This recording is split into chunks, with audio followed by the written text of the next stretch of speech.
My name is Narendra Raj. Welcome to Monday Motivational episode. Hi, Uncle. Hello, everyone. Welcome on my channel. Thank you very much. So I'm sitting with a very inspirational character in my life. Like I've came across recently. He's Atharva's dad. You know him. So he's a cardiac surgeon, and I don't know much about in medical fields. I would like you to introduce yourself. Hi guys. I love the first introduction, Atharva's dad, because since you guys know Atharva, and it's really a proud feeling to know being identified as your son's father. So I'm happy with that introduction. अगर मेरी ही introduction करानी है मैंने, then well, I am Dr. Yogesh Belapurkar. I'm a heart surgeon. डिग्रियाँ अगर जैसे एक IIT की degree है जो बहुत important है, MS, it's very important. I have many degrees in this field. MBBS हुआ हूँ, MS जनरल सर्जन हूँ और MCH कार्डियक सर्जन हूँ, सुपर स्पेशलिस्ट हूँ. More than that, there is also a degree called a Diplomat of National Board. उसमें मैं Diplomat of National Board primary हूँ, DNB in general surgery हूँ और DNB in cardiac surgery हूँ. So probably I'm the only guy in India with all the 6 degrees which are possible. Oh my God. मतलब हमें लगता था engineering में इतने असाइनमेंट्स होते हैं, बट वो बहुत छोटा पार्ट था जो 4 साल में ख़त्म होता है. But yeah, today I'm sitting here with one of the most finest doctors, cardiac surgeon in India. And I would really like to know about your college life. How was it? Because in medical, I think it requires a lot of patience. It's a very long journey. So how was it? Can you give a brief? So college मतलब आप probably MBBS onwards जाना चाह रहे हो, right?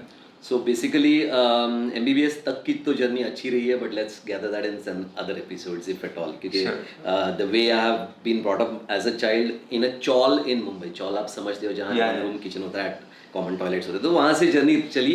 And then finally 12th में हमको आप जैसा बहुत ज़्यादा कट थ्रोट कॉम्पिटिशन नहीं था उस वक्त.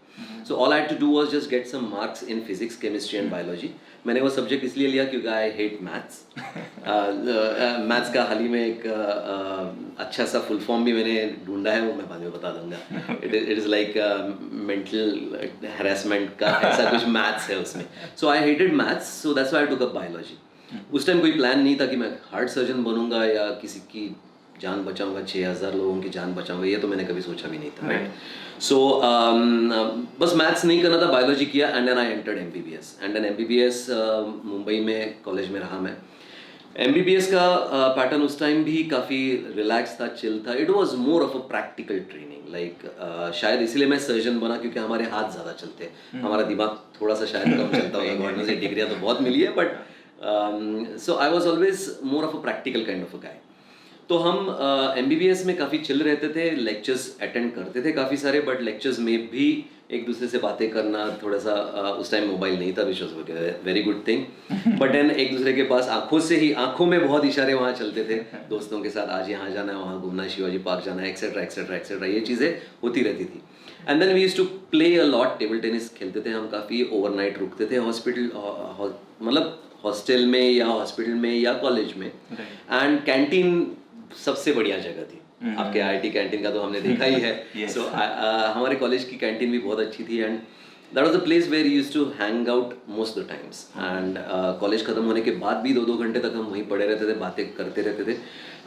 पढ़ाई तो सिर्फ एग्जाम्स के टाइम होती थी, पर बाकी अटेंशन दिन भर काफ़ी रहता था. जो भी हम करें हम सिंसियरली करते थे, जो भी अटेंड करना है हम सिंसियरली करते थे. But it was quite a relax atmosphere. पढ़ाई जैसे आपको शायद पता होगा, when someone enters the medical field, every day he learns some 250 or 300 new English words. और ये English words बस दिमाग में घुसाने होते हैं. Anterior, posterior, superior, inferior, whatever, sagittal, coronal, etcetera etcetera, चलते ही रहता. सो ये नए वर्ड्स जैसे ही हम ग्रास्प करते गए, एक लॉजिक सा बनता गया. And then we realize that this body which is made of trillions of cells. ये कितनी कॉम्प्लिकेटेड है. And that's what probably also developed our interest. एक मूवी की तरह, वो एक सीरियल और एपिसोड्स की तरह वो अनफोल्ड होते रहता था. And we used to enjoy that during our studies. Obviously. So after going through all this long process, finally you are landed. So I think you have done like more than 6,000 surgeries. Yes. That's a really big number. So what's your life now? Like what's your daily life schedule? आपका दिन कैसा रहता है? Okay. Yeah. Okay. अब हम MBBS से सीधे यहाँ जंप मार रहे हैं Jump मार रहे हैं, तो तो अच्छी बात है। लाइक एमबीबीएस के बाद सर्जरी भी रही, जनरल सर्जरी, उसमें भी अच्छे एक्सपीरियंसेस रहे। एंड देन कार्डियक सर्जरी में जैसे एंट्री मारी मैंने, केईएम से मैंने मुंबई से किया कार्डियक सर्जरी, एंड देन वहाँ से ही पकड़ के चलो दिल से खेलना सीख लिया। So yes, the initial experiences were very terrifying. मतलब आप जानते हो कि अरे यार ये इंजन अगर मैं गाड़ी का नहीं कुछ कर पाया तो ये गाड़ी का बाकी चीज़ों का कोई मतलब नहीं बनता। So we had to be, मतलब प्रिकॉशंस लेना क्या चीज़ होती है ये वहाँ से सीखना मिला। मतलब if you take precautions, if you are very spot on in every approach in your life, how everything can lead you to success, not just to your self but to your peers. आपके साथ लोगों के लिए भी ये काफ़ी मायने होता है। तो ये जो 6000 सर्जरीज हैं मेरी, ये सिर्फ मेरे लेवल पे यहाँ इस प्लेस में है। मेरे ट्रेनिंग पीरियड के अगर हम सर्जरीज वगैरह सब पकड़े तो it should cross more than 10,000 now. So it has been a big journey and surgeries wise करते रहते हैं हम। What's my life now? First of all I have to operate every day. मतलब सीरियसली अगर आप अपने दिल का ख्याल करो और मेरे पास ना हो, I will be the happiest person in this world. और मैं कुछ और तो ढूंढ ही लूंगा मेरे अपने लिए। So but and that's what I would wish for the world, कि नहीं आप आपका ख्याल रखिएगा, आपका हार्ट अच्छा रखिएगा। हार्ट सर्जन भले ही भूखा रहे, he will find out something else, but my life is still quite busy. That's because of you guys, seriously. Okay, so that's where you have to control yourself. अभी भी बहुत ज़्यादा हार्ट पेशेंट्स आ रहे हैं। अभी भी ये जो हम हार्ट अटैक वाली बीमारी जिसे हम कहते हैं, ये तो खुद मोडली वाली बीमारी है। सो ये अगर आप कंट्रोल कर पाओ तो आपके लिए बेहतर होगा, दुनिया के लिए बेहतर होगा। But this is still not happening. So my day starts with surgeries.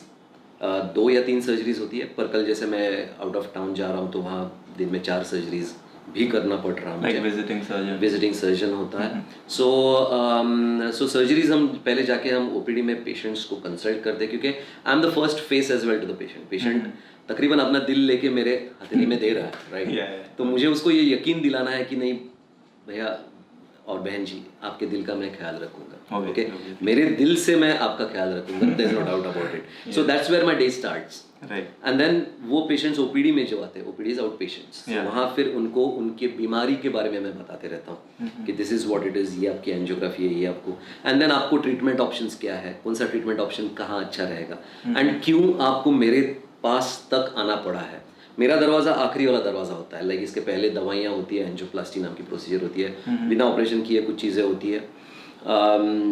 ये सब चीज़ें करके फिर फाइनली कुछ राहत नहीं मिलती, तब जाके पेशेंट हमारे पास आते हैं। So then I have to tell him कि I am the last stop shop, but फिर भी आपको यहाँ ट्रीटमेंट अच्छी देने की हम कोशिश करेंगे। जितनी उनकी मतलब उनके जितने प्रेयर्स है उतनी मेरी मेहनत रहेगी, और बाकी करने वाला तो ऊपर होता ही है। तो that's what I tell them. And then ये करके फिर मैं अंदर जाता हूँ। जो 3 दिन पहले मैंने ऐसे ही किसी पेशेंट को आउट पेशेंट में बताया रहता कि ये सर्जरी तेरी करनी है, उसकी सर्जरी में जाके अंदर करता हूँ। सो यूजुअली यहाँ से जाके फिर इंटेंसिव केयर में राउंड लेके फिर मैं ऑपरेशन चालू कर देता हूँ। Operation is my meditation. Okay, so इसमें तो कोई सवाल नहीं है। ये 3 घंटे जो है ये मेरे हैं, बस ये मेरे हैं, ये मेरे और मेरे दिल के हैं। So that's where we are. तो मैं ऑपरेशन तो अभी इंटेंसली करता हूँ, पर यहाँ हम ऑपरेशन थिएटर में एक एटमॉस्फेयर बहुत अच्छा बनाए रखते हैं। हम उसे थोरैसिक पार्क कहते हैं। ओके, हार्ट का थोरैसिक होता है ना, थोरैसिक कैविटी होती है, थोरैसिक पार्क, जुरासिक पार्क से रिजल्ट। सो ये थोरैसिक पार्क में हम ऑफ कोर्स उसके जैसे ही वहाँ एडवेंचर्स भी होते रहते हैं। तो हम ऑपरेशन में काफ़ी चिल रहते हैं, गाने चालू रहते हैं, बातें चलते रहती है, दुनिया कैसे चलेगी, पॉलिटिक्स कैसा ज़रूरी है, किसी ने किसकी क्या खींची, क्या चीज़ें हैं, कौन सीरियल्स एपिसोड्स, ये सब चीज़ें हम बातें करते रहते हैं, बट काम इंटेंसली करते हैं, क्योंकि हमने एटमॉस्फेयर ऐसे बनाया कि हर बंदा अपना काम परफेक्शन पे ही करे, because you are only strong as your weakest link is. सिर्फ मैंने स्ट्रॉन्ग होके कोई फ़ायदा नहीं है। मेरे अगर वार्ड बॉयज़ या नर्सेज अगर गलत कर रहे तो वो चेन टूट जाएगी। So I to make sure that everyone is strong in this place called operation theatre. So हर एक को अपना काम बताया हुआ रहता है। सो दैट 3 घंटे तो वो ऑपरेशन के चले जाते हैं। यूजुअली फिर वहाँ से बाहर आने के बाद रिलेटिव्स को मुझे अक्सर 99.99% मुझे यही बताना पड़ता कि यस अभी आप रिलैक्स रहिएगा, ऑपरेशन हो गया, आपके रिलेटिव्स का दिल अब बहुत सेफ है, he is out of danger now, बस आईसीयू में 2-3 दिन रहेंगे, हॉस्पिटल में 6 दिन रहेंगे, डिस्चार्ज हो जाएंगे, एंड देन आगे चल के वो जब प्रिकॉशंस लेते हैं उनका हार्ट सालों साल अच्छा चलता रहेगा। I mean practice now for almost 20 years, और मेरे 15-20 साल के पेशेंट्स भी अब बहुत सारे आ रहे हैं, they are still all of them doing very fine. तो ये होता है एवरेज मेरा डे। वहाँ से आके फिर हम घर और हॉस्पिटल मेरा बहुत ज़्यादा दूर नहीं है, तो घर पे आता हूँ, और घर पे आके एक शाम वाली चाय हो जाती है, अच्छी खासी ट्रेडिशनल चाय। सो चाय होने के बाद फिर फ्रेश होने के बाद एक्सरसाइज, क्योंकि मैं खुद अगर फिट रहूँगा तो ही मैं पेशेंट को फिटनेस के बारे में बता पाता हूँ। एंड देन फिटनेस के लिए मेरी चीज़ें होती है, जैसे फिजिकल फिटनेस है, एंड देन हफ्ते में 1-2 बार मैं गले की भी एक्सरसाइज कर लेता हूँ सिंगिंग के जरिए। सो सिंगिंग क्लासेस भी अटेंड करता हूँ, एंड देन उससे मुझे थोड़ा रिलैक्सेशन मिल जाता है, and that's how the day ends. So I mean आप अपना प्रोफेशनल लाइफ, अपने पैशन को साथ साथ फॉलो कर रहे हैं, तो ये थोड़ा ऐसा मुश्किल होता है, या how did you find a balance between that? Like you have a family to take care of, you are doing such serious job, then you have your passion, you're pursuing everything very smoothly till now I have observed. So how do you stay calm throughout the process and you know do it very smoothly? Or is it कि ये लगता है smoothly है but behind the scene बहुत कुछ चलता है? देखो, आपने बहुत बहुत इंपॉर्टेंट वर्ड अभी इस्तेमाल किया है, बहुत important. The word was passion. Passion, या ओके, आपका ये पैशन है जी, right? Ji.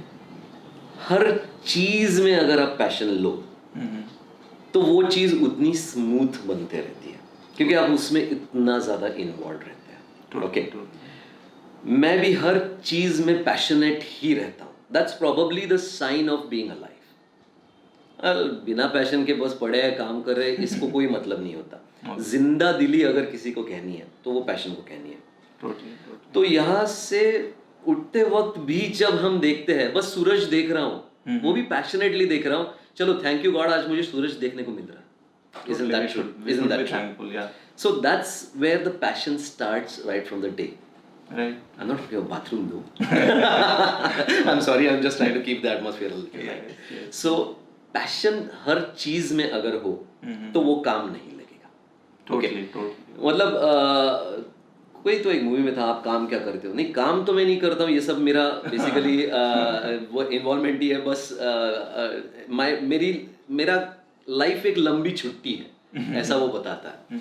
So that is how it is. If you are passionate about it, आपको कोई भी काम का लोड नहीं लगता, and you enjoy doing everything one after the other in that sequence. मतलब सुबह उठे, नाश्ता भी किया, नाश्ते भी पैशनेटली ले लिए, चलो आज ये है, आज ये बिस्किट, जिम जैम भी मैं बहुत पैशनेटली खाता हूँ सुबह सुबह। Okay, so that's how I love doing these things. Like आज अगर खाना ये बना है तो ये ऐसे बनाइए, नाश्ता बना है, अरे गरम नाश्ता है, अच्छा है, चलो आज ड्राइवर साहब आए हैं, उन्होंने क्या शर्ट पैंट डाली है, मतलब ऐसी चीज़ें। उसके गुड मॉर्निंग में कितने स्माइल्स है, आज कम स्माइल है, ज़्यादा स्माइल है, ये चीज़ों के ऊपर गौर करना। जैसे आप अभी इंटेंटली देख रहे हो मुझे, I am passionate about you. Okay Naren, I love you. So doing everything with passion, then it does not become a work. Okay, and if you're not doing a work, you are enjoying everything. तो यहाँ सुबह से ही हर चीज़ में passionately करते रहता हूँ। Hospital जाता हूँ, जाते जाते यहाँ वहाँ चीज़ें देखते रहता हूँ, फ़ोन कॉल अटेंड करते रहता हूँ, हमारी माँ जी को एक फ़ोन होता है, वो भी पैशनेटली होते रहता है। So all these things keep on happening. Hospital जाने के बाद तो आपको मैंने पूरा सीक्वेंस बता दिया।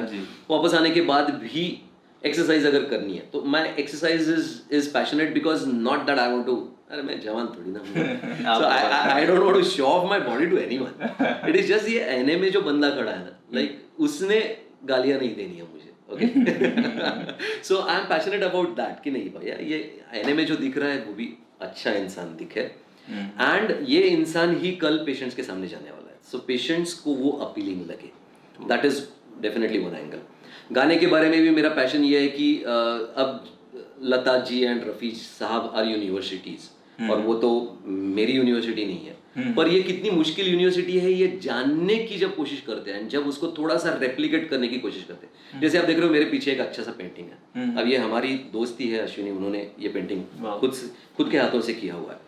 अब मैं कितनी भी कोशिश करूँ, मैं ये लेवल पे शायद अभी ना पहुँच पाऊँ, but and my passion is in observing कि ये अच्छा है, ये क्यों अच्छा लग रहा है, इसके ये स्केचेस कैसे, ये कलर्स कैसे। सो हर चीज़ ये तो मेरे हाथ में है। जब मैं गाना गाने की कोशिश कर रहा हूँ तो मेरे हाथ में ये जानना है कि वो कितना मुश्किल कर रहे हैं, and that appreciation of others work, जैसे अभी आप कर रहे हो, I am appreciating your work, ये लाइट अरेंजमेंट्स, ये कुछ कम चीजें नहीं है, you are doing a fabulous job. So ये हर चीज ऑब्जर्व करना, एवरी मोमेंट पैशनेटली जीना is probably the success to is secret to success, and it's a secret of living. Oh. It was so deep but really motivating. I mean, लोग passion भूल जाते हैं ऐसे. तो all the kids like who want to go in a medical field or maybe IIT field, all who are like pursuing their dreams of big colleges and IITs, BCom, whatever they want to do. So what suggestion do you want to give to them?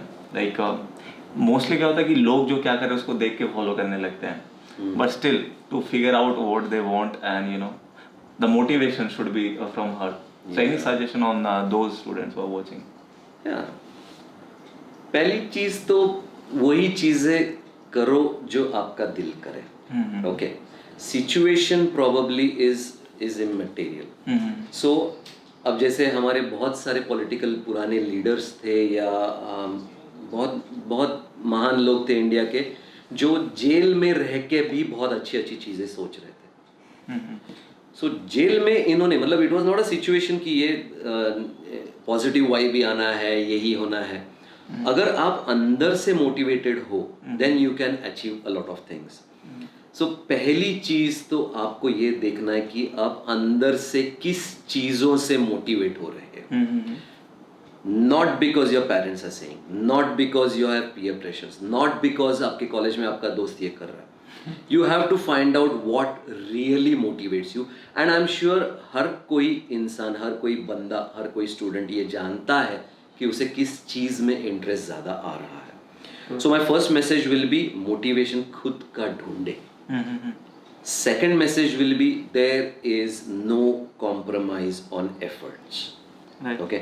बिना efforts के तो lottery तो नहीं यार, मतलब करोड़ों में एक आध को लॉटरी लगनी है, उसके ऊपर बाकी करोड़ों लोग बस हताश बैठे हुए हैं. So you can not rely on lotteries. So मेहनत नॉन कॉम्प्रोमाइजेबल है. सो इनर मोटिवेशन कैसे फाइंड आउट करना, क्योंकि आजकल क्या हुआ है, एक प्रैक्टिकल चीज मैं बता दूं थोड़ा सा. Look, let me call this as a generation gap. Okay, the next generation has a lot of menu in front of them. आप किसी रेस्टोरेंट में जाते हो, अचानक आपके सामने 20 चीजें खानी पड़ी है, ज़्यादा ही. और हम जब होटल में जाते थे बस 2 चीजें होती थी, 3 चीजें होती थी. तो उसमें चॉइस नहीं था, तो हमारे दिमाग में कंफ्यूजन नहीं था. मैं ये गलत नहीं बता रहा हूँ, ये कंफ्यूजन ट्रू है क्योंकि ऑप्शंस है. शायद हमें हमारे बचपन में इतने ऑप्शंस होते तो शायद हम भी कंफ्यूज होते. Probably it is a possibility. So you have to realize that there is going to be confusion, but you have to stick to one thing. अगर आज आपको देख के लग रहा है कि नहीं, आज ये मेन्यू में से मुझे यही चीज पसंद है, आज देखो आपका पेट तो दिमाग को बता देगा. It will tell you, that is the inner motivation I am talking, कि नहीं आज मैंने सिर्फ उपमा खाना है, तो मैं बस उपमा खाऊंगा और उपमे के ऊपर मैं पूरा दिन निकालूंगा. ये इनर मोटिवेशन है. अब उपमा खाने के बाद मैं अगर डोसा को गाली दे रहा हूं, नहीं मैं चिकन चाहिए था, then you will not enjoy the upma that you had. This is exactly what I am saying. Inner motivation अगर आपका सही है, आप जो भी फील्ड पसंद करो वो उसके साथ आप लगे रहो. आजू बाजू के फील्ड्स भी इंप्रूव होने वाले हैं, आपको वो भी अच्छा लग रहा था, वो भी, पर कंफ्यूजन उस टाइम बंद होना है जब आप वो चीज चख लेते हो. Right. और चखने के बाद अगर आपको महसूस हुआ this is what I want, then go for it for your entire life. So inner motivation, मेहनत, ये 2 चीजें नॉन कॉम्प्रोमाइजेबल है. You have to keep that in your mind all throughout. Okay, so message अगर दूं तो competition का जमाना है. And my third most important message will be try to find out an area where there will be less competition. Okay? मतलब थोड़ी नीश areas. अभी मैंने कार्डियक सर्जरी भी सिलेक्ट की है, ज़्यादा लोग नहीं लेते थे. मैंने औरंगाबाद आने का डिसीजन लिया है. उस टाइम यहाँ सिर्फ एक कार्डियक सर्जन था, अब 12-15 हो गए हैं. सो आई हैव, जैसे कि आप अगर प्रोफेशनल फोटोग्राफी कर रहे हो, आपकी बात हुई थी हमारी, like you would prefer a centre, a place somewhere in northeast where you have lesser competition, which will give more recognition to your quality of work. Quality of work तो होना है, efforts के साथ quality तो आएगी ही. Exactly. But try and find out an area where you have you will have lesser competition. अगर computers भी करना है तो ऐसी जगह पे जाके करना है या ऐसे फील्ड में करना जो आपको recognition दे. Exactly. पैसा तो कोई भी कमाएगा, नाम कमाना is something that you should aim for. और नाम तभी आएगा जब ज़्यादा competition ना हो, आपके क्वालिटी को recognition अच्छी तरह और जल्दी मिले. That is my message for you guys. I hope you are getting what I want you to tell you. I think they are. And this was for those students watching us. And coming to the parents, I asked कि parents को भी बुला लो साथ में, video देखो, सबके लिए कुछ ना कुछ मैसेज है. तो I have observed you are like great for आप अथर्वा डैडी कूल से नंबर सेव किया, हम अंकल कूल से नंबर सेव किया. So any suggestion on parenting, like as you see that the world is changing, everything is very different compared to your age, so but you are still adjusting it very in a calm way, very cool way, and being throughout with your kids in a very friendly manner. So any suggestion on parents, like parenting, something like that? Basics अगर clear हो तो ideas बाहर आने में कोई दिक्कत नहीं होती. हमारा बेसिक भी इसमें बहुत क्लियर है. जी. किसने पेरेंट बनाया आपको? बच्चों ने. अगर बच्चे ना बनते तो आप पेरेंट नहीं बनते. Start respecting your kids at the time they are born. Okay, पहला मैसेज मेरा पेरेंट्स के लिए ये रहेगा. देखो, उन्होंने आपको बाप बनाया, उन्होंने आपको माँ बनाया. आप नहीं बनते अगर वो नहीं पैदा होता. राइट? सो पहली चीज तो you are only part responsible for him being in this world. Okay? आपकी वजह से वो है, पर उसकी वजह से भी आपको ये महसूस करना है. सो पहली चीज तो बच्चे को पैदा करने के टाइम पे ही आपकी रिस्पॉन्सिबिलिटी ऑलमोस्ट 90% खत्म हो गई. ओके? देखो, बिना माँ बाप के भी बच्चे इस दुनिया में बहुत कुछ अचीव कर लेते हैं. Right? So none of the parents should say कि मेरी वजह से मेरा लड़का हो रहा है. ये गलत फहमी है. बट लड़के की वजह से, जैसे आपने अभी इंट्रोड्यूस कर दिया, ये अथर्व के पिताजी, प्रणव के पिताजी, I love that. Okay? So point number 1 is parents के लिए ये महसूस करो कि बच्चे आपके ही है और आपको भी बहुत कुछ सिखाते रहेंगे. ये आपको जिद नहीं पकड़नी है कि मैं मेरे बचपन में ऐसे कर रहा था तो आपको भी यही करना है. मैं जो चाहूँ वो आपने करना है. नहीं, आपका काम था उसे पैदा करना. पैदा होने के बाद 90% रिस्पॉन्सिबिलिटी आपकी खत्म हो गई. Right? So let the boys do what they want. अब जब पेरेंट्स के लिए है, अब जब बच्चा पैदा होता है, is like a hardware. Right? Computer hardware, बस चिप लेके पैदा हुआ है, रॉ चिप्स है. इसमें क्या फीड करना इनिशियल फेजेस में, ये आपके हाथ में है. मतलब बेसिक प्रोग्रामिंग जिसे हम शायद कहें, ये चीज जो करनी है वो एज अ पेरेंट आप बिल्कुल कर सकते हो. ओके? वही प्रोग्राम पे उसका कंप्यूटर रन होगा बाद में, ऐसा जरूरी नहीं है, but at least that computer knows that this program exists. So वो उसके दिमाग में डालना है कि ये अच्छी चीजें हैं, ये फॉलो करना है. कैसे डालनी है आप उसे समझाओ, वो नहीं समझेगा. वो रिबेलियस एटीट्यूड है तो उसके एग्जाम ऑपोजिट करेगा. All you have to do is, आपको बस यही करना है कि आप वैसा ही बिहेव खुद करें जैसा आप चाहते हो आपके बच्चे बिहेव करें. Simple, equation is very simple. Okay?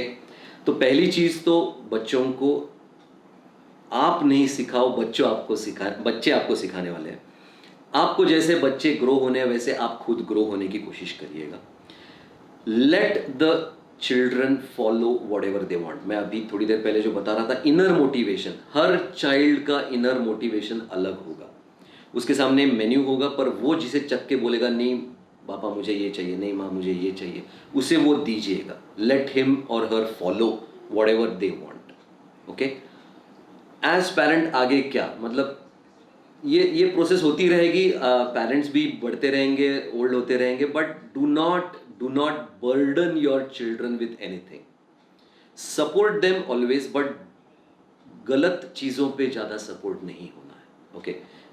ये मिस्टेक हो जाती है, गलत चीज़ कर रहा है तो नज़रअंदाज करो, गलत चीज़ है नहीं हो जाएगा ठीक, ये थोड़ा सा नहीं होना है. उसको उस टाइम बताना ज़रूरी है.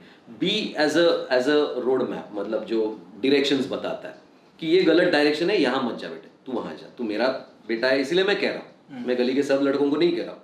मैं आपको बता रहा हूँ कि ये रास्ता गलत है, यहाँ पे आप मत जाओ, क्योंकि ये ऑलरेडी मैंने देखा है कुछ लोगों को यहाँ ठोकर खाते हुए, तो ये आपके लिए अच्छा नहीं होगा. That is all that I need to tell them. But allow them to do whatever they want is the first message. Second message, don't expect much because you have brought them in this world. मैंने तुझे पैदा किया, तू मेरा बेटा, अब तू क्यों मुझे बोल रहा है? ये सोच ही गलत होगी. So don't expect anything major from your kids because freedom is essential for growth. Right. बच्चों को आप जितना फ्रीडम दोगे to an extent in the right direction, direction तो वो आपकी तरफ देख के ही करने वाले हैं. सो डायरेक्शन उनको मिलती रहेगी, डायरेक्शन आप देते रहो. गलत जा रहा है तो उसको समझाते रहो. Allow him to do and support him in all the possible ways as much as you can. I think simple सा स्ट्रेट फॉरवर्ड मैसेज है, कोई कॉम्प्लिकेटेड नहीं है. गलतियां पेरेंट्स अक्सर क्या कर रहे हैं आजकल कंपटीशन में, और बच्चे को ज़्यादा परेशान कर रहे हैं. नहीं तू फर्स्ट क्यों नहीं आ रहा है, नहीं तुझे तो आना है. ये चीज़ें मैंने कई बार ऑलमोस्ट 50% ऑफ द पॉपुलेशन में देखी है. बच्चों के ऊपर प्रेशर डालते हैं. अब ये प्रेशर क्यों डाल रहे हैं? मतलब बच्चे के फ्यूचर के लिए डाल रही है या खुद के नाम के लिए डाल रहे हैं? मेरा बच्चा आ गया ना, मैंने उसको लाना है. ये चीज़ें अगर है तो ये इंटेंशन गलत है. ये पेरेंट्स को जानना जरूरी है कि ऐसी सोच ही गलत है. So let the kids do, उसको सपोर्ट करो. वो रात भर जागना चाह रहा है, उसको 2 बार आप चाय बना के दो. Okay, so that's how you can support. वो बोल रहा है नहीं मुझे सिर्फ 4 घंटे पढ़ाई करनी है, ठीक है ना. बाकी के टाइम उसके साथ खेलते रहो आप, आपके पास टाइम है तो. बुक्स ला के दो उसे, कुछ मतलब वीडियोस दिखाओ, पिक्चर्स दिखाओ, उसके साथ घूमो, खेलो, जो भी चीज़ें आप कर सकते हो उसके साथ. सो सपोर्ट हिम और her in all the possible ways is my first message to the parents. But don't pressurize them. And ये प्रेशर क्योंकि फाइनली बच्चे को भी एक आउटलेट घर का ही होना है. अगर उसे बाहर कहीं प्रेशर आता तो उसे वो फ्रीडम होना चाहिए कि वो घर पे आके बता दे yes this is what I am suffering from. Okay, so ये ट्रांसपेरेंट एटमॉस्फेयर रहना बहुत ज़रूरी है. दीवालें मत डालो. Sounds good? Very good. So I hope you take like मैं तो क्या ही बोलूँ, मैं तो बहुत छोटा हूँ. But it was really nice क्योंकि पेरेंट्स खैर वो समझ रहे होंगे, मुझे बोलने की ज़रूरत नहीं, आपने इतना अच्छा एक्सप्लेन किया. तो I would like just and note पे लाइक एनी वन वॉचिंग, कुछ हमारे बहुत बड़े लोग भी देखते हैं, सब लोग के लिए just about life in general, any motivation of your life और anything you want to give to them. Reading is the best thing that you can do in this world. Seriously, मतलब कुछ बुक्स पढ़ते रहिएगा. कुछ books कहीं ना कहीं से तो आपको कुछ ना कुछ तो अच्छी चीज़ें मिलती ही जाएगी, मोटिवेशनल, इंस्पिरेशनल. क्योंकि बुक्स कौन लिखता है? जो खुद इसके ज़रिए गया हुआ है और उसका भी अपना नाम बना है. एंड वो बुक्स बहुत हद तक सेल हुई, इसीलिए आपके हाथ में आई. ओके, सो पहला मेरा मैसेज ये होगा कि थोड़ा सा जब टाइम मिला आप बुक्स पढ़ा करिएगा. मेरा मोटिवेशन भी जो था ही, ऑफकोर्स काफ़ी सारा था ही. जैसे मैंने बताया ना, मैं बचपन में भी वो अटैच टॉयलेट में, जो भी कॉमन टॉयलेट में जाता था तो वहाँ मैं कॉकरोच देखता rather than anything else. I never complained. ये जो एक पॉजिटिविटी जो इनबिल्ट थी वो शायद मैं लेके आया हूँगा या मैंने मेरे पेरेंट्स से शायद लिए होंगे, और वट एवर इट वॉज.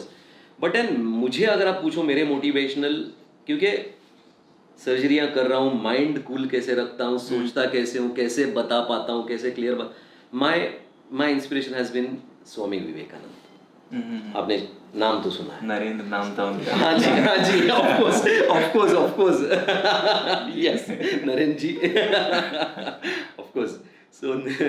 सो विवेकानंद के अपने लिखे 4 बुक्स हैं जी. Those have been really changing in my career. So Jnana Yoga, भक्ति योग, कर्म योग और ध्यान योग, ये चारों चीज़ें हैं. सो ज्ञान is you keep on taking knowledge.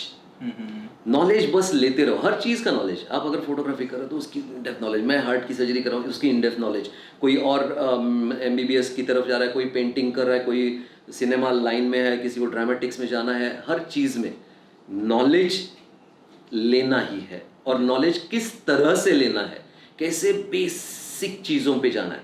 मतलब I was surprise, Vivekananda ji भी time space and orientation and molecules and Cosmos and ये चीज़ों पे उन्होंने ज्ञान योग में बताया हुआ है.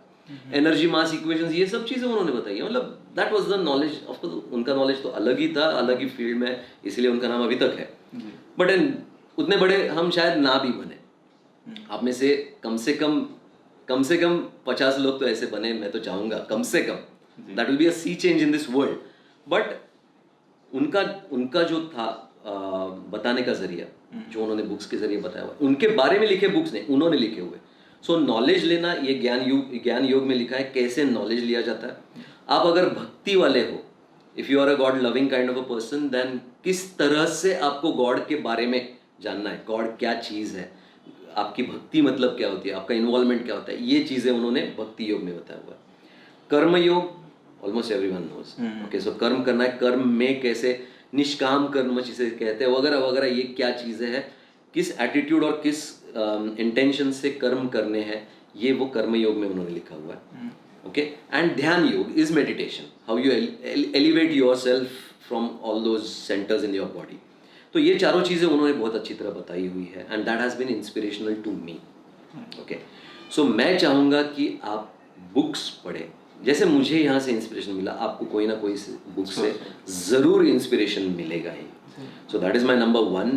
नंबर 2 इज़ कॉन्फिडेंस खुद पे रखिएगा. ये कोई और अलग प्रोग्राम नहीं बनेगा इसके लिए आपके कंप्यूटर में.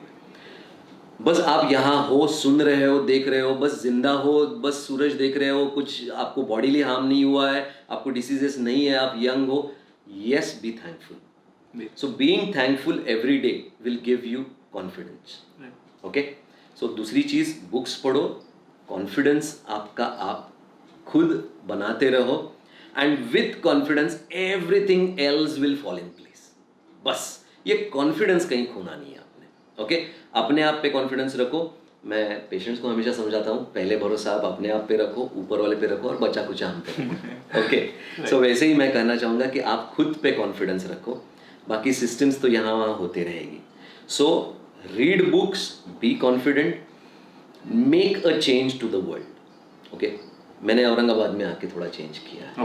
ओके, सो ये जस्ट एग्जाम्पल है, एंड मैं जेन्युइनली आम आदमी हूँ, जेन्युइनली आम आदमी हूँ. ये डिग्रियाँ, ये सब कागज़ के टुकड़े हैं. ओके, मैं कर सकता हूँ तो आप डेफिनेटली कर सकते हो. 100% I can assure you. I am not God gifted. Okay, so that is my message. If I can do it, you can do it. There is nothing impossible. So confidence से करते रहिएगा, आप attitudes अच्छे रखिएगा, make a difference, नाम बनाओ. My final word is अच्छा नाम बनाओ. बुरा नाम तो बहुत कुछ बन सकता है इस दुनिया में. अच्छा नाम. दाऊद इब्राहिम तो इंडिया में सबको जानते हैं, सब जानते हैं उसे, पर विवेकानंद भी सब जानते हैं. ओके, सो अच्छा नाम बनाओ. नाम बनाना बहुत मुश्किल होता है, पैसा कमाने से भी ज़्यादा. और जब आप नाम कमाने लगते हो, अच्छा नाम, तब पैसा इतना ज़्यादा मायने नहीं रखता. पैसा चाहिए, पैसा होना है. Running after money, running after materialistic things are necessary. वो करना है, उसके बगैर बाकी चीज़ें नहीं आएगी. जब तक वो लाइन क्रॉस नहीं कर देते हो, आप उसके आगे क्या है नहीं जान पाओगे. राइट, मतलब पहले खाओगे तब जब महसूस होगा कि भूख क्या होती है. That is how things are. So आप ये सब चीज़ें करनी है, पैसे के पीछे भागना है, यस, पर कहीं ना कुछ अलग खुद को बनाना है जिससे नाम बने. नाम पैसे से नहीं बनेगा. ओके, सो नाम बनाने की कोशिश करें, एंड दीज 3 थिंग्स आप याद रखिएगा, books, confidence and name. This is my message to all the generation who is watching this. I myself am so enthralled, and I'm speechless, and I think our interview is over here. Thanks a lot for your time, sir. Yes, all the best, everyone. And yeah, I guess if you like the episode, do share this with all the students and parents. And thank you for your precious time, because इनका time बहुत ही ज़्यादा important है. इनको सुबह 4 बजे surgery के लिए निकलना, हम यहाँ रात में इंटरव्यू शूट कर रहे हैं. So yeah, we put lot of effort behind every creation. So keep up the support. We will see you in the next video. Bye.